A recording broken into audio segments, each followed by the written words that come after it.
आमच्या मागण्या म्हणजे गेले 2 वर्ष झालं सिद्धराम म्हेत्रे साहेबांनी जी मातोश्री कारखाना जी शेतकऱ्याचे जी स्थगित बिलं ठेवलेले आहेत, कारण 2 वर्षापासून बिलं मिळत नाहीत म्हणल्यावर ही शेतकऱ्यावरची एवढं मोठं संकट ह्या धाराशिव जिल्ह्यामध्ये अतिवृष्टीनं आधीच आणलेला आहे. आणि दुसरा मुद्दा सांगायचा म्हणजे शुगर ऍक्टचा नियम आहे 15 दिवसात शेतकऱ्यांच्या खात्यावरती पैसे वर्ग केले पाहिजे, पण तसं सिद्धराम म्हेत्रे साहेबांनी केले नाहीत.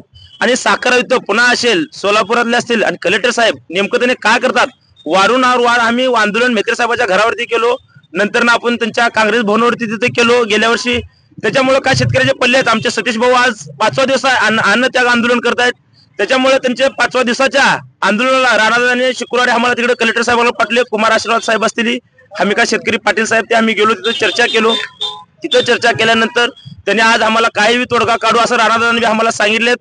आणि आमचं म्हणणं एकच आहे, ह्या गोरगरीब शेतकऱ्याला धाराशिव जिल्ह्यातल्या आणि दिलीपराव देशमुख साहेब जे असतील, दिलीपराव देशमुख साहेब सगळे तिकडे 12 युनिट आहेत ते कारखान्याचे जाहीर करतात, कारखान्याचा भाव जाहीर करतात 3150 रुपये.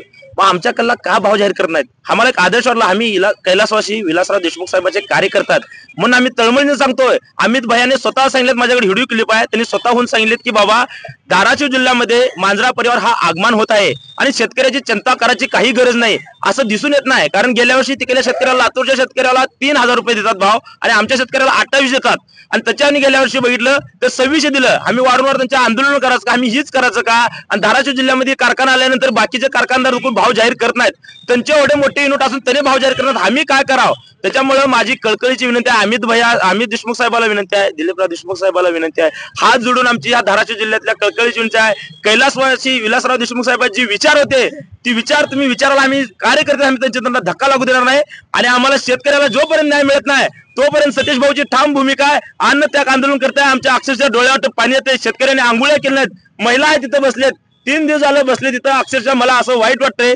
स्वतः मी शेतकरी आहे, 600 टन माझा ऊस गेला होता दिलीपराव देशमुख साहेबांच्या कारखान्याला, मांजरा परिवार मंगरुळ इथे.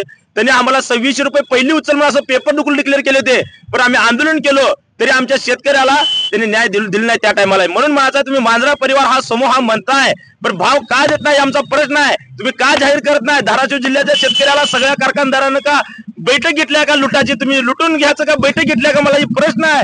कारण का माझ्या शेतकऱ्यावर एवढा अन्याय होत आहे, कशामुळे अन्याय होत आहे एवढा मला ही प्रश्न आहे. कारण का माझ्या शेतकऱ्यावर आज उपोषण करायची पाळी इथे आहे, कशामुळे उपोषण करायचं?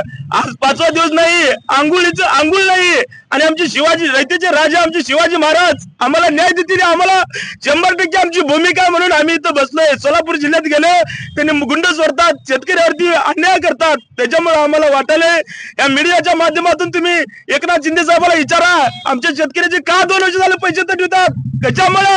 नियम तुम्ही केलात. आम्ही साधं शेतकरी नियम पाळत नसलो, कुठले साधं गाडी घेऊन चालू सीट बेल्ट लावला तर आम्हाला दंड मारतात.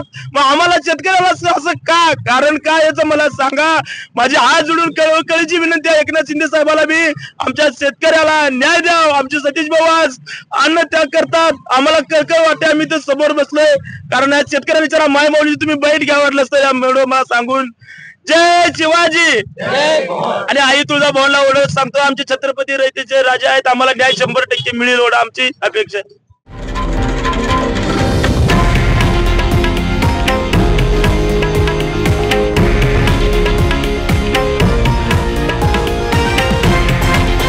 हे आहे देशातील नंबर 1 न्यूज नेटवर्क आणि आपण पाहत आहात TV9 मराठी, एकमेव.